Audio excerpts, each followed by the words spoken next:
Welcome to Children's Corner today. We're sitting in front of a Calgary Board of Education school that's closed, and I'm sitting with Christy Regal, who teaches. And today we're going to be talking about teaching and learning with our children. So in my life, I have two kids. I have a teenager and one that's almost an adult. And we talk a lot about God and about what life is like for them. So we talk about what does it mean to love God? What does it mean to be different and to be a Christian? What does that look like when your friends are doing all these other things or don't look like you? What does that look like? And how do you be a Christian in this kind of a world? And the biggest thing ends up being, how do you show that you love God? How do you show what's in your heart? Especially when there's pressure not to be like that. Thank you. Hi, I'm Pastor Bart, and I'm here to talk about the first commandment. And the first commandment is, you shall have no other gods. We only worship God and nothing else. What that means is, well, Luther would put it this way, that a God is the thing that you look to be the solution for all your problems. So that if you think, if I only had enough money, then my life would be perfect, then money can be your God, really. Or if you think, if only I was more famous, then my life would be perfect, then being famous is your God. And God is saying that those things aren't gods. Maybe they're nice things to have, but they're not gods. They don't supply us everything we need. What we need comes from Him, from God Himself. And when we don't see that, we can waste a lot of time chasing the wrong stuff, or we can hurt ourselves or hurt other people. And we don't want to do that. And so God knows what's best for us. He loves us. And that's why He says, worship me only, and your life will be better as a result. My name is Rainer, and I'm talking about God's name in vain. Don't say, "Oh God" or "Jesus Christ," because unless if you're praying, it makes them sad. All right, what's your name, buddy? Sam! What's your big name? Oli Westerholm! All right. So we're talking about the 10 Commandments, and one of them says to keep the Sabbath day holy, and for 6 days you'll work and labor, and on the 7th day you rest. What do we do on Sundays? Do you remember what we do on Sundays? Church. And what do we do at church? Well, right now we watch it on the computer. No.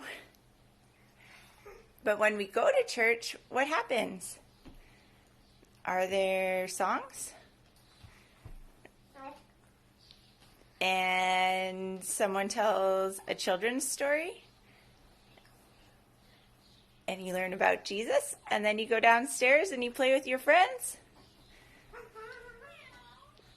Maybe that's what we do. And what does Daddy do at church? Nothing? Does he tell people about Jesus? All right. Hey guys, what does it mean to obey your parents? I don't know. Do you always do what your mom tells you to? What happens if she tells you to clean your room? Do you clean it right away? Really? No, she doesn't. Do you always clean your room? Always? My job is to wash the table at our house. And do you do that without being told? I'll do that when I'm told. When you're told. Do you ever say no to your mom or dad? Never. So you show respect, right? You don't say no. And you do what you're told. Do you always do it when you're told? You are absolutely perfect children. I'm totally amazed. So you obey, you listen. Is that true? I'm glad to hear. This is Paxton Knudtson, and today we're going to be talking about hate and killing. How is killing good for you or your neighbor? How is it showing love to your neighbor? In fact, it's showing the opposite. As a Star Wars quote from Yoda, fear leads to anger, anger leads to hate, hate leads to suffering. Yes, good morning. My name is Brock Smith. This is my wife, Mary Jo Smith, and we're here to talk about one of the commandments in the Bible, which we consider to be very important, and it's the one about committing adultery. First of all, I don't think I would ever do that because I really like her, right? And second, it's a miracle. Yeah. Second, it could be really expensive. In a lot of different ways. In a lot of different ways, emotionally, physically, financially, all that kind of stuff. It was written in the Bible for a reason, and so to protect us and to protect our families.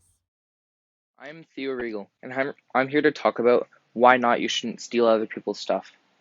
You shouldn't steal stuff because when you steal other stuff, it makes them sad, and it can also hurt them and cause them to feel stressed through not knowing where their stuff is. It's not yours, so don't take it. Jesus tells us to love others, and when we don't steal their stuff, it shows that we care for them, and then they won't steal stuff back from us. The 9th commandment is, do not tell lies about your neighbor. We must tell the truth because God is truth. Being a good neighbor means taking care of people, loving people, and showing them God's love. Treat people like you want them to treat you. Do you want people to lie to you? No, so do not lie. Hi, my name is Faith Regal, and the commandment I'm talking about is thou shalt not covet. So, coveting, I guess to me means you shan't, you're not supposed to be jealous of other things that people have, and it's not that you're not supposed to steal them from other people, it's that you're not supposed to be wanting things that other people have. Say if I have a best friend who is getting all the attention from all the boys in her school, and I just get nothing, and I'm always wishing that I could be like her. That's not good. You are supposed to be happy with who you are, and it's a little bit difficult, but sometimes you just have to pray to God and ask that He can give you, and it's also being patient with time. God says that there are 2 commandments, so love God and love your neighbor. And how those can help you with not to covet is, so the first one is to love God. So by you loving God, He will also show His love to you, and it helps you get past a lot of things. Because when He shows you His love, sometimes you don't really need anything else except His love.